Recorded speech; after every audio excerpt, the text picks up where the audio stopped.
In this chapter, we are going to start editing video, which is what Premiere Pro is all about. We're going to limit our work to one set of video and audio tracks, and I want to explain why that is. So if you want to follow along, open up this project, go to Working Files, Projects, and open up 0501 Adding Arranging Project. This project has some clips from Digital Juice, and I've got 5 of them in this sequence here. And I want to show you what happens when you work with clips in a sequence and that you have other clips on other tracks at the same time. We're going to start off by just working with clips that are just on this one set of tracks, video 1 and audio 1. And these are video clips that have linked audio associated with them. So this is like the natural sound that would go along if you were to shoot video yourself with a camcorder. So let's just see what happens if I start rearranging clips. I'm going to take Scenic 4 here, and I want to move it ahead of Scenic 2. And I'm going to use a keyboard modifier to do that so that we don't have any funny little gaps showing up. So hold down my keyboard modifier, and I drag it over a little bit here to the left, and I drop it right in front of Scenic 2. And that shoves Scenic 2 off to the right. So now we got 1, 4, 2, 3, 5. And if you can't see number 1 there, let me expand the view by dragging this guy out a little bit. And now you can see that Scenic 1, 4, 2, 3, 5. I've rearranged things, which works the way you would hope it would work. I'm going to take number 3 here and put it at the beginning. So I'll drag it out of there and move it to the beginning. It's going to shove everything to the right and fill the gap there. So I got 3, 1, 4, 2, 5. Everything seems to be great. I'll take another clip and add it to this sequence. I'll take number 6 here and just put it right in the middle of things, right like that. Drop it after number 1. Hold down a keyboard modifier to slide things over, and now it's all working. Let me pull out the view a little bit here so you can see them all. I have 6 clips there now, 3, 1, 6, 4, 2, 5. And that is the way you would want things to work.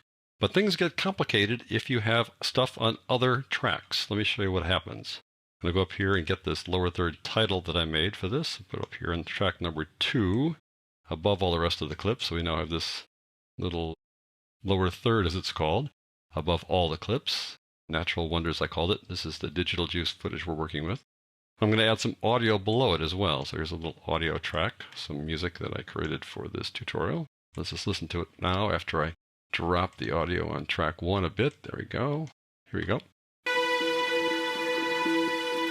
There you go. So we got some natural sound, we got the music, we got the lower third, and this nice composited set of clips.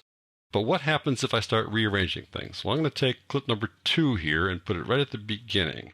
So by doing that, I'm going to fill this gap over here, and then I'm going to put it in the front and slide everything over. So I got number 2.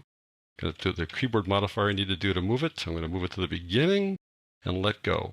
Well, look what happens. It shoves everything over to the right, which is not what I want to do. I want the music and the lower third to still be there. So that's a bit of a shock, right? Let me take number 4 here and just move it right to the middle here. I'll take number 4 and move it ahead of 6. Hold down a keyboard modifier for that so that it fills the gap. Put it in front of number 6.